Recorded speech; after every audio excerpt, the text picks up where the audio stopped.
삼촌이 인생을 돌아봤을 때 인생에서 제일 빛나는 순간이 있다면 삼촌은 그 순간을 그 중에 하나로 꼽고 있어.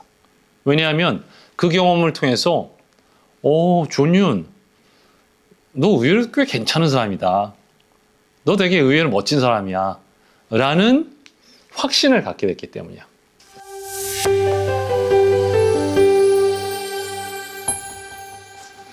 (243페이지) 초점을 조절하는 가장 강력한 방법은 무엇일까? 질문을 사용한다. 질문은 무한한 가능성을 열어주는 열쇠다. 그래서 초점을 컨트롤하는 레버, 핸들은 질문이야. 조카들이 그거를 중요성을 깨달았으면 좋겠고, 249페이지 우리가 느끼는 방식, 감정을 바꿀 수 있느냐는 전적으로 우리의 하위 양식을 바꿀 수 있느냐에 달려있다. 우리는 우리의 경험을 나타내는 다양한 요소들을 통제하고 경험을 뒷받침하는 방식으로 그 요소들을 바꾸는 방법을 배워야 한다. 이 얘기는 뭐냐면 모델리티라고 여기 나와 있어. 모델리티라는 건 뭐냐면은 오감을 말하는 거야. 오감. 이게 되게 어렵게 얘기하는데 사실 오감이야. 뭐 시각, 청각, 후각, 촉각, 뭐 미각 뭐 이런 거 있잖아. 이런 거를 바꿀 수 있어야 된다는 거. 그래서 간단한 예로 프로야구 선수가 홈런을 칠 때 인터뷰에서 어떻게 이렇게 홈런을 치게 됐습니까? 물어보면은 공이 수박만하게 보였습니다. 라고 이렇게 얘기하는 경우가 있어. 엄청 크게 보였다고. 그래서 홈런을 치기 위해서 조그만한 공을 이렇게 키워서 보면 나중에 홈런 칠 가능성이 높아지는 식으로 훈련을 할 수가 있는 거거든. 그런 거를 하라는 거야. 그런 감각 기능을 내가 조절할 수가 있다는 거야. 그 소리도 내가 상상해서 증폭시킬 수도 있고 줄일 수도 있고, 보이는 것도 크게 할 수가 있고 적게 할 수가 있고, 색깔도 바꿀 수가 있고, 그런 거를 컨트롤할 수 있는 법을 배우라는 건데, 250페이지 각 하위 양식에서 자주 사용하는 표현, 그 표현들이 말에 녹아나거든. 나는 정말 책임감이 어깨를 짓누르는 것처럼 느껴져요. 이렇게 얘기하는 사람들 있잖아. 그런 사람들은 몸의 감각, 촉각이 되게 중요한 사람이야. 그런 사람들은 내가 자꾸 그런 말을 하면은 나한테 들어가는 입력되고 출력되는 거는 오감 중에서 촉각이 굉장히 나한테 중요하다는 사람이야. 정보를 그렇게 받는다는 거지. 반대로 나는 그 새로운 과제를 받고 눈앞이 캄캄했어요. 이런 식으로 말하는 사람은 눈앞이 캄캄했다니까 시각적인 게 되게 중요한 사람이야. 그래서 나한테 어떤 게 중요한지를 파악해서 그거를 내가 프로그래밍을 바꿀 수가 있고, 상대방의 말을 잘 귀 기울여 보면 상대방이 어떤 감각이 중요한지를 파악해서 그거에 맞춰서 조정을 할 수가 있다는 거야. 264페이지 지금 바로 앉아서 기분을 바꾸기 위해 당신이 현재 사용하고 있는 방법들의 목록을 적어보자. 즉시 기분이 좋아질 수 있는 방법을 최소한 15가지 쓸 때까지 멈추지 마라. 25가지 이상을 쓸 수 있다면 바람직하다. 이 연습은 수백 가지의 방법을 가질 때까지 계속 반복해야 할 훈련이다. 이건 무슨 얘기냐면 사람들은 기분 나빴을 때 기분 전환하는 방법을 되게 많이 알고 있지 못하다는 거야. 근데 거기서 얘기해 주는 건 뭐냐면 사람들이 풍부하게 자기를 기분 좋게 만드는 목록이 없다는 거야. 그래서 이걸 목록을 만들어 보라고 하면은 나 이거 별로 없네? 그러면 더 늘리는 거를 생각하겠지. 중고등학교, 초등학교 친구들 기분 좋게 하는 거 게임. 그것만 있으면 사실은 그게 인생이 풍성하고 즐겁지가 않아. 그럼 다른 거, 뭐 축구도 있고 뭐도 있고 우리 엄마를 껴안는다라든가 아니면 사랑한다고 말한다든가 이런저런, 그러면 기분이 좋아진다. 이런 리스트를 한번 만들어 보길 바래. 그 리스트가 266페이지에 있어. 268페이지 질문이 답을 만든다. 270페이지 우리의 믿음이 우리의 결정, 행동, 삶의 방향 그리고 궁극적인 운명에 어떻게 영향을 미치는지 배웠다. 하지만 이 모든 영향은 결국 생각의 산물이며 생각은 우리 뇌가 그동안 살아오면서 의미를 평가하고 만들어온 방식이다. 그러므로 우리가 매일 어떻게 우리의 현실을 창조하는지 근본적으로 이해하려면 어떤 생각을 할 것인가 하는 질문에 대답할 수 있어야 한다. 그래서 질문이 생각을 결정한다라고 이렇게 나오고 있고, 273페이지 성공한 사람들은 더 나은 질문을 던졌고 결과적으로 더 나은 답을 얻었다는 것이다. 질문의 중요성을 조카들이 새롭게 바라봤으면 좋겠어. 질문의 중요성은 질문은 조카들의 마음을 프로그래밍하는 언어다라는 것을 이해했으면 좋겠다. 자, 여기 나오는 거야. 사례를 통째로 읽어줄게. 276페이지. 그러면 훌륭한 질문이란 어떤 것일까? 내 멋진 친구 W. 미첼의 경우를 보자. 그는 몸의 3분의 2의 화상을 입었으면서 어떻게 살아남을 수 있었을까? 그리고 어떻게 여전히 좋은 기분을 유지하며 살 수 있었을까? 와, 몸의 3분의 2의 화상을 입었대. 게다가 몇 년 뒤에 비행기 사고를 당해 다리마저 잃고 휠체어에 의지해야 하는 상황에서 어떻게 이를 이겨내고 기쁜 마음으로 다른 사람들에게 헌신하는 삶을 살 수 있었을까? 바로 올바른 질문을 함으로써 초점을 통제하는 법을 배웠기 때문이다. 대단한 사람이다. 대단한 사람이야. 하체까지 마비가 되고 막 비행기 사고에서 살아남는 것도 기적인데 그렇게 살아남으면은 사람이 되게 자괴감이 빠질 것 같은데 그가 병원에서 정신을 차렸을 때 그의 몸은 형체를 알아볼 수도 없을 정도로 불에 탄 상태였다. 병동에 있는 주변의 많은 환자들은 자신의 신세를 한탄하며 이렇게 물었다. 하나님, 왜 하필 저인가요? 어떻게 내게 이러실 수 있습니까? 인생이 왜 이렇게 불공평합니까? 불구자로 사는 것이 무슨 의미가 있습니까? 하지만 미첼은 다른 질문을 했다. 이 사고를 어떻게 이용할 수 있을까? 이 사고로 인해 다른 사람들에게 어떤 기여를 할 수 있을까? 이것이 바로 운명의 차이를 만든 질문이다. 왜 하필 나입니까? 라는 질문에서는 긍정적인 결과가 나올 수 없지만 이 기회를 어떻게 이용할 수 있을까? 라는 질문은 어려운 상황일지라도 우리 자신과 세상을 더 좋게 만드는 동력으로 바꾼다. 질문의 파워 너무 잘 보여주는 일화인 것 같다. 288페이지. 누군가 당신에게 당신 인생에서 정말 마음에 들지 않는 것은 무엇인가요? 라고 묻는다면 어떻게 할 것인가? 그럼 막 조카들 생각할 거 아니야? 근데 반대로 당신 인생에서 정말 좋았던 것은 무엇인가? 라는 질문을 받는다면 어떻게 될까? 그러면 초점이 좋았던 거에 옮겨가겠지? 막 생각하다 보면 기분이 좋아져. 질문은 인간의식을 꿰뚫는 레이저와 같다. 질문은 우리의 초점을 강화하고 우리의 감정과 행동을 결정한다. 조카들을 움직이는 운전대가 질문이라는 거야. 자, 315페이지. 질문을 하면서 또 프로그래밍의 중요한 얘기가 나오는데 바로 경험을 바꿔주는 어휘의 요점이다. 우리가 경험에 붙인 단어들이 바로 자신의 경험이 된다는 것이다. 이 얘기에서 어떤 사례가 나오냐면 어떤 사람들은 무슨 일이 일어났을 때 경로했다. 뚜껑이 날아갔다. 뭐 뚜껑이 열렸다. 이런 식으로 얘기할 수도 있는데 똑같은 일이 일어났는데 어떤 사람들은 나 좀 언짢았어. 이렇게 얘기하는 사람도 있다는 거야. 그래서 그런 어휘를 내가 느끼는 감정을 어떤 어휘를 붙이느냐에 따라서 나중에는 그 어휘대로 감정이 생긴다는 거야. 재밌지? 그래서 조카들이 막 너무 우리 엄마가 뭐 너무 짜증나게 해. 내지는 우리 배우자가 나를 너무 막 미쳐버리게 해. 뭐 이렇게 얘기할 수 있잖아. 그 단어를 조금만 바꿔보면 어떨까라고 제시하는 거야. 그런 상황이 났을 때 미쳐버리게 한다. 이런 거 대신에 나를 좀 곤란하게 하네. 뭐 이런 식으로.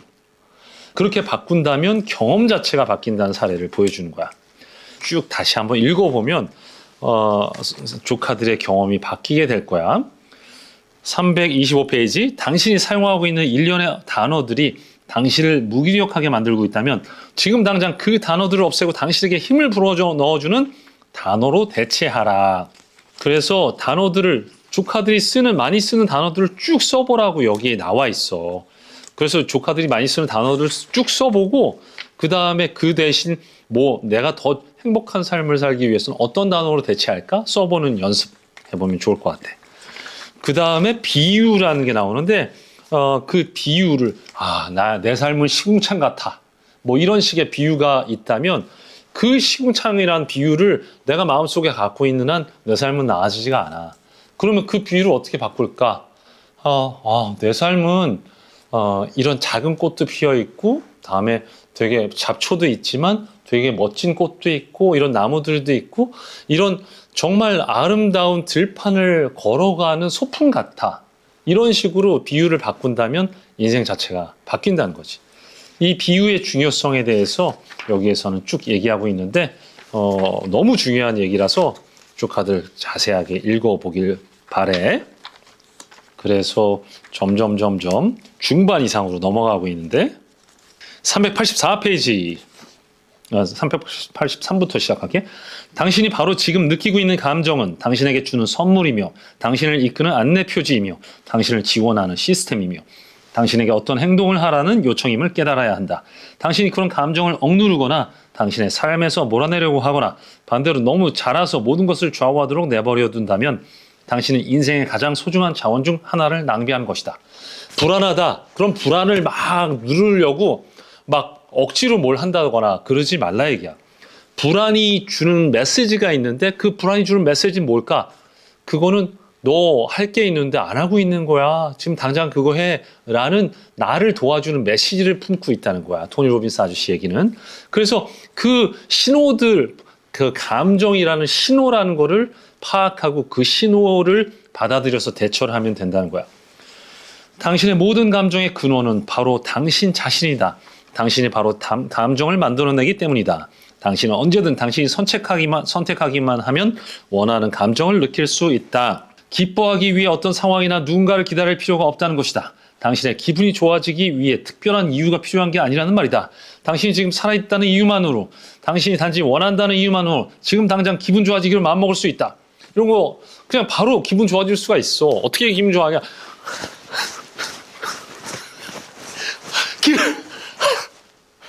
벌써 기분이 좀 좋아지고 있어. 그 바보 같지만 이렇게 하면 기분이 좋아진단 말이야. 우리가 삼촌이랑 같이 읽었던 가족 세우기 이런 거 보면은 토니 로빈스 아저씨가 말한 것 이상의 다른 세계가 있다는 것도 우리는 알 수 있을 거야. 하지만 그런 다른 세상의 것들을 변화시키기 위해서도 시작하는 건 모든 책임은 내가 진다. 내가 내 삶을 통제하고 변화시킬 수 있다는 믿음에서 출발하는 거야. 그리고 당장 기분 바꿀 수 있잖아. 그걸 해보자라는 거예요. 그래서 감정을 주도적으로 통제하기 위한 6단계 나오는데 387페이지 1단계 당신이 진짜 느끼고 있는 감정을 확인하라. 2단계 모든 감정은 당신을 응원한다. 자신의 감정을 인정하고 감사하게 여겨라. 와, 이거 잘 못하는 게 많은데 꼭 이거는 명심하게 바래. 2단계 불안, 다음에 뭐 침울한 거, 슬픔, 뭐 화, 모든 것들이 모든 감정은 당신을 응원한다. 이 말 너무 좋다. 자신의 감정을 인정하고 감사하게 여겨라. 3단계, 감정이 당신에게 주는 메시지에 관심을 기울여라. 그래서 막 화가 날 때 그냥 화가 나는 대로 뭔가 행동하고 그러는 게 아니라 화가 날 때 내가 이거 화가 나는데 이게 나한테 주는 메시지는 뭘까? 라고 귀를 기울이는 거야. 그 순간 나는 화에 대해서 굉장히 잘 대응할 수가 있어. 이건 너무 멋진 말이야. 389페이지. 내가 정말 느끼고 싶은 감정은 무엇인가? 내가 지금까지 느껴온 방식으로 감정을 느끼게 만든 믿음은 무엇인가? 이 문제를 다루고 해결하기 위해 지금 당장 해야 할 일은 무엇인가? 이 감정에서 어떤 교훈을 배울 수 있는가? 이 질문을 하면서 내가 느끼는 감정을 바꾸길 바래. 그래서 불안, 두려움, 상처감, 분노, 좌절감, 실망감, 죄책감, 무력감, 과중함, 압박감, 외로움 이런 거에 대해서 그 신호가 뭘 말하는지 어떻게 바꿔야 되는지 얘기하고 있어.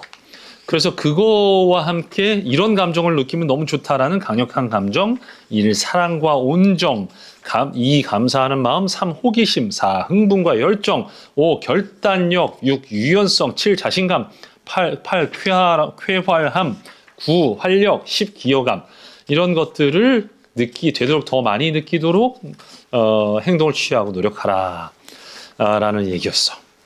자, 이제 그 다음으로 목표 세우기가 나오는데 416페이지 12장 원대한 목표가 원하는 미래를 창조한다. 이 목표 세우기에 우리 다음에 소개할 이 책 왜 일하는가라는 책에 이나모리 가즈오 회장님의 접근 방식하고는 좀 차이가 있는데 그 차이도 비교해 보는 것도 재밌을 것 같아. 423페이지에 사람들이 목표를 세우지 않는 이유. 이거는 우리나라에서 전 세계적으로 MZ라든가 어린 친구들, 젊은 친구들한테 삼촌 거의 전염병처럼 퍼지고 있는 증세라고 생각하는데 굉장히 합당한 이유가 있을 거야. 여기에도 그런 이유 중에 하나가 나오는데 왜 그런 목표를 세우지 못했을까? 바로 실망에 대한 무의식적인 두려움 때문이다. 어떤 사람들은 목표를 세웠다가 그것을 이루지 못해 실망과 고통을 겪은 적이 있어서 그런 고통에 대한 두려움 때문에 목표를 세우지 않는다. 그들은 또다시 기대가 무너지는 것을 경험하고 싶지 않다. 이런저런 경쟁 속에서 내가 이기지 못할 것 같고 뭐 어디 좋은 데에 못 갈 것 같고 좋은 데 취직하지 못할 것 같고 돈 많이 못 벌 것 같고 뭐 이런저런 게 있겠지. 자, 그래서 목표를 세우지 않는데 목표라든가 비전을 세우는 것은 우리 조카들이 행복하고 충실감 있는 삶을 사는데 되게 중요해. 왜냐하면 비전과 목표는 사람들의 삶의 방향성을 주거든. 이 토니 로빈스 아저씨가 했던 명언 중에 하나는 뭐냐면 이런 거야. 행복한 사람은 매일매일 더 나아지고 있다는 느낌을 갖고 있는 사람이라는 거야. 무언가 목표를 향해서 가는데 점점 도달하고 있다는 사람이 느낌을 갖고 있으면 사람이 우울하거나 그러지 않고 만족감과 행복을 느낀다는 거야. 그러기 위해서는 내가 가고 싶은 방향이 있고 내가 달성하고 싶은 목표가 있는 게 되게 중요하겠지. 저 그런 목표 없어요. 뭐 되게 우울하고 뭐 되게 무기력해요. 그런 친구들은 지금 당장 가서 뛰어. 열심히 뛰고 건강한 마음을 갖게 되면 거기에서 뭔가 하고 싶은 마음이 생각이 들 거야. 467페이지. 이 지금까지 했던 것들을 다시 뭐 얘기해 주는데 자신을 성공하도록 프로그래밍 하라. 지금까지 조카들 중에서는 나는 이런 사람이야 라고 생각하는 사람들이 있을 텐데 그래서 프로그래밍 할 수 있는 존재라고 바라보는 게 중요하다는 거야. 491페이지 마스터 시스템이 모든 것을 결정한다. 이거는 삼촌이 옛날에 읽었을 때는 없었던 부분인 것도 같은데 굉장히 더 정리해서 이렇게 얘기를 해줬어. 그래서 마스터 시스템이라는 건 삼촌이 얘기했었던 휴먼 오퍼레이팅 시스템하고 뭐 비슷한 얘기인 것 같아. 자, 그래서 마스터 시스템 구성하는 요소가 몇 가지 있는데 그것도 읽어보고 그것도 재밌어. 15장인데 가치관, 인생의 나침반이라고 나오거든. 사람들은 이런 자기의 가치관에 따라 움직이는데 우리나라에서 제일 가치관으로 밸류 서베이라는 걸 전 세계에서 시행하는 기관이 있는데 전 세계에 있는 각각의 국가들에서 사람들한테 제일 소중하게 여기는 가치가 무엇입니까? 라고 물어보는 거야. 그럼 이제 쭉 나열하는 게 나오는데 조카들 한번 찾아봐. 굉장히 재미있는데 대부분의 국가의 사람들은 제일 중요하게 생각하는 가치관이 뭘까? 가치. 대부분 넘버원이 가족이야. 가족, 그리고 건강, 친구, 뭐 이런 것들 나오거든? 근데 우리나라에서 제1 가치가 뭔지 알아? 돈이야. 돈. 우리나라가 왜 이렇게 불행한 사람이 많은지 알겠지? 가치관이 왜곡이 됐기 때문에 그런 것 같아. 돈 되게 중요하지. 돈이 되게 중요하지만 인생에서 최고의 가치가 돈이 될 수는 없어. 최고의 가치가 돈인 사람이 행복하진 않아. 자, 그러면 어떤 가치관을 가지면 좋을까라는 거에 대해서 얘기가 나오는데 삼촌이 예전에 이런 적이 있어. 이 가치에 대해서 삼촌이 어떤 게 있었냐면 삼촌을 되게 괴롭히고 공격하던 분이 있었거든. 사업을 하거나 인생을 살다 보면 그런 경험도 겪게 돼. 그래서 막 그 별의별 뭐 이런저런 치사한 방법까지 막 다 쓰고 뭐 그래가지고 삼촌도 너무 화가 나고 그때 그게 막 너무 중요한 일이었기 때문에 그러면 나도 그러면은 이 사람을 공격할 거를 이걸 써볼까? 그 사람이 마침 삼촌이 예전에 친했기 때문에 그 사람이 치부를 알고 있는 것들이 있었어. 다른 사람들이 알면 큰일 날 치부들을 알고 있는 게 있었어. 가족 관계가 되게 훼손이 될 정도의 치부를 알고 있었어. 그거를 쓰면 간단하게 문제가 해결이 될 수 있었어. 그 사람 매장시켜버리고 그 문제를 해결할 수가 있었어. 삼촌이 좀 고민했지. 많이 고민했어. 왜냐하면 삼촌이 그 상황이 고통스러웠으니까 그 상황을 해결하고 싶었는데 결과적으로 삼촌은 그 치부를 다른 사람한테 드러내는 일은 하지 않았어. 나는 무슨 일이 있어도 내가 이런 것은 하고 싶지 않다라는 마지노선이 삼촌한테는 있었어. 그래서 유혹이 있었지만 그거를 견뎌내고 그 다른 방법을 찾아서 해결을 했지. 몇 년이 지나고 나서도 삼촌이 인생을 돌아봤을 때 인생에서 제일 빛나는 순간이 있다면 삼촌은 그 순간을 그 중에 하나를 꼽고 있어. 왜냐하면 그 경험을 통해서 존윤, 너 의외로 꽤 괜찮은 사람이다. 너 되게 의외로 멋진 사람이야. 라는 확신을 갖게 됐기 때문이야. 그래서 삼촌은 어떤 일이 있어도 나는 이런 인간으로서의 decency라고 해야 되나? 품위를 잃는 일은 하지 않을 것이다 라는 믿음을 나 스스로에 대해서 갖게 된 거지. 그래서 가치관이라는 거는 굉장히 중요한 거야. 그래서 조카들도 그런 멋진 가치관을 만들어 가기 바래. 550페이지 멋진 얘기인데, 내 궁극적인 운명을 창조하기 위해 내가 될 수 있는 최고의 사람이 되기 위해 내 삶에서 가장 큰 영향력을 갖기 위해 내 가치관은 무엇이 돼야 할까? 이런 질문을 던지라 얘기야. 내 궁극적인 운명을 성취하기 위해 가치 목록에서 무엇을 제거해야 할까? 뭐 돈이 최고야 이런 가치 목록이 있다면 그거를 좀 바꾸거나 제거하기를 권하고, 삼촌은 조카들이 부자가 되기를 원해. 삼촌도 돈 되게 좋아하고. 550페이지. 나는 또 성공하기 위해서는 빠져서는 안 될 특정한 감정 상태가 있다는 것을 깨닫기 시작했다. 그래서 이런 것들을 다 파악해가지고 프로그래밍을 다시 하라는 얘기를 계속하고 계셔. 그리고 여기에 또 재밌게 나오는 얘기가 561페이지. 당신이 행복하지 않은 이유. 행복하기 위해서 조카들이 엄청 어려운 기준들이 있다면, 평가 기준들이 있다면 조카들은 절대로 행복할 수 없을 거야. 예를 들어서 조카들이 행복하기 위해서 되게 서울에 33평짜리 집이 대출도 없이 있어야 되고, 완벽한 배우자가 있어야 되고, 돈도 막 통장에 몇십억이 있어야 되고, 정말 최고의 직장에 그런 학교에 나오고, 이런 기준이 있다면 행복할 수가 있을까? 없겠지. 그리고 누군가하고 관계를 맺을 때도 이 사람은 내가 말하지 않아도 다 모든 것을 다 알고 있어야 되고, 나를 전적으로 이해하고 믿어줘야 되고, 나를 100% 무조건 사랑해줘야 되고, 이런 기준이 있다면 그 관계에서 정말 행복감을 느낄 수 있을까? 없겠지. 이건 특히 연애하는 조카들한테 얘기해주고 싶은 거야. 제일 정말 사랑스러운 상대방은 누구냐 하면 작은 일에도 행복하고 만족하고 감사하는 상대방이야. 삼촌 경험상. 아무리 노력해도 도대체 이 사람이 행복하기 위해서 조건이 뭐가 있는지 알 수 없는 사람들이 제일 최악이야. 막 기분이 안 좋은데, 자기 왜 기분이 안 좋아? 어떻게 하면 좋겠어? 몰라. 그걸 내가 꼭 말해야 알아? 그럼 자기도 몰라. 근데 그거를 나보고 그걸 알아서 찾아내서 그거를 제공하라는 분이 있다면 얼마나 힘들겠어. 그래서 행복한 관계를 위해서는 그런 평가 기준, 어떻게 하면 내가 행복할까를 조카들 스스로가 정리를 해서, 행복을 위해서는 가장 낮은 기준을 만들고 정말 불행하기 위해서는 가장 높은 기준을 만들어. 무슨 얘기냐면 쉽게 행복하고 불행하기 위해서는 아주 어려운 기준을 만들려 얘기야. 삼촌 아는 분이 어떤 분이 대표님은 진짜 무슨 일이 있어도 그거를 되게 긍정적으로 해석하는 신비한 능력이 있는 것 같아요 라고 하던데,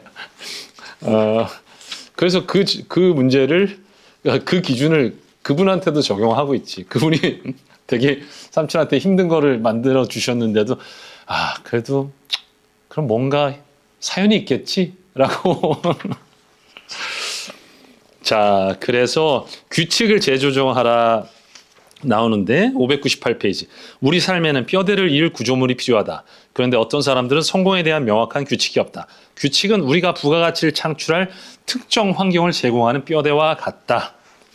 규칙을 재조정하라. 지금 바로 다음 질문에 대한 답을 적어보면서 당신의 규칙을 통제하라. 가능한 한 구체적으로 답하라. 1번, 어떤 일이 일어나야 성공했다는 느낌이 드는가? 아까 전에 얘기했지. 너무 높은 기준으로 성공을 잡으면 나는 맨날 실패자가 되는 거야. 2번, 어떤 일이 일어나야 자녀, 배우자, 부모, 그리고 당신에게 중요한 사람들로부터 사랑받는 느낌이 드는가? 이 사람들이 막 모든 걸 헌신적으로 해주고 어쩌고저쩌고 이런 기준이 있는 것보다, 이 사람들이 밥 먹었어? 한마디 해주면 이 사람들이 나 되게 사랑하고 케어하고 있구나, 이렇게 느낄 정도로 기준을 바꾸면 좋겠다. 3. 어떤 일이 일어나야 자신감을 느끼는가? 막 모든 걸 막 엄청 이루어야 자신감 느끼는 게 아니라 그냥 조그만 걸 이뤘어도 자신감을 느낄 수 있으면 좋겠다. 4번, 어떤 일이 일어나야 삶의 모든 분야에서 탁월하다는 느낌이 드는가? 당신에게 힘을 불어넣어주는 규칙을 다시 생각하라. 당신이 행복하고 성공하기 위해서는 어떤 규칙이 필요한가? 세 규칙의 중요한 차이점은 이것이다. 당신이 통제할 수 있는 규칙을 만들어라. 기분을 좋게 또는 나쁘게 만들지를 결정하는 것은 외부 환경이 아니라 바로 당신이어야 한다. 기분이 좋아지는 것은 매우 쉽게 만들고 기분이 나빠지는 것은 매우 어렵게 만들어라. 야, 이건 정말 행복한 삶을 살아가는 중요한 열쇠인 것 같아. 이분 삼촌 얘기했잖아. 프로그래밍 하는데 이 사람만한 이런 책만한 게 없어. 그리고 604페이지 근거 경험에 대해서 나오는데 근거 경험이라는 건 영어로 reference experience라고 하는데 이건 뭐냐면 조카들이 나의 세계관이라든가 뭔가 나의 삶을 구성하는 데에는 지금까지 해왔던 경험이 근거가 된다는 거야. 그래서 사람들이 되게 비관적인 사람들을 보면 그 사람이 어렸을 때부터 되게 비관적이거나 부정적인 경험을 많이 한 사람들인 거지. 그 근거 경험이 되게 행복한 경험, 나한테 되게 잘해주고 좋은 걸 해줬던 행복한 경험 같은 게 부족한 거야, 근거 경험이. 근데 그런 사람들이 절대적으로 그런 행복한 경험이 부족했느냐? 꼭 그렇지 않을 수 있어. 부정적인 성향을 갖고 있으면서 자기한테 일어났던 게 행복한 거 80%, 부정적인 거, 불행한 거 20%인데 행복한 거 80%안 보고 부정적인 거 20%만 막 집중해서 보는 사람은 부정적인 삶을 살게 되는 거지. 그래서 그런 초점을 질문을 통해서 움직여야 되는 것도 있지만 절대적으로 근거 경험, 행복한 경험이 되는 근거 경험을 만들고 그러면 좋을 것 같아.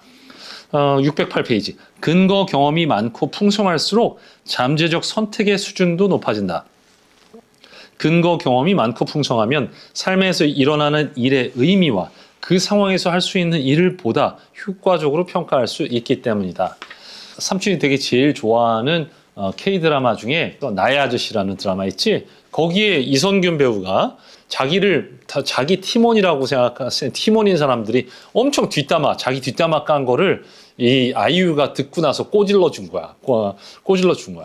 그랬더니 이선균 아저씨, 그 배우가 그런 얘기 하는 거야. 야, 인간이 그렇게 한겹이야? 인간은 이런 행동을 할 수도 있다라고 그 사람은 더 입체적으로 이해하려고 노력을 했다는 거야. 조카들도 다양한 근거 경험을 하길 바래. 이제 거의 막바지에 왔어. 634페이지. 사람들을 어떻게 보느냐, 그리고 자기 자신을 어떻게 보느냐에 대해서 얘기가 나오는데 이거는 18장 정체성 바로찾기야. 여기에 실험이 나오지. 교사, 선생님들이 아이들을 우리 아이들은 잠재력이 많고 너무 똑똑한 애들이야 라고 생각하고 아이들을 보면 진짜 애들 성적이 올라간대. 여기 실험이 나와. 그 선생님한테 실험하는 사람들이 뻥친 거야. 이 학급에 있는 애들은 다 똑똑한 애들이라고 뻥친 거야. 그래서 선생님이 그걸 믿고 한 학기에 가르쳤는데 진짜 성적이 잘 나온 거지. 그런 것처럼 사람들이 당신을 어떤 사람으로 인식하느냐에 따라 당신에 대한 그들의 반응이 달라진다. 사실 당신에 대한 사람들의 인식은 당신의 진짜 성격과 아무 상관이 없다. 우리는 우리가 어떤 사람이라고 인식되느냐에 따라 행동한다. 그 인식이 옳든 그르든 말이다. 그 이유는 인간 유기체에서 가장 강력한 힘 중 하나가 바로 일관성을 유지하는 것이기 때문이다. 자, 그래서 나에 대해서 근거 없이 막 좋은 사람이라고 포장할 필요는 없어. 하지만 나에 대해서 너무 비하하거나 비관할 필요도 없다. 그래서 나는 되게 훌륭한 사람이다라는 거를 정체성을 갖고 나는 정직한 사람이다. 이런 것들을 가지고 나를 바라보고 인생을 바라보면 좋겠다. 685페이지 당신을 재창조하라. 이게 결국은 이 책의 핵심이야. 지금까지 가르쳐줬던 모든 것들은 당신을 재창조하라는 얘기인 거지. 자, 이제 마무리를 할 때가 됐다.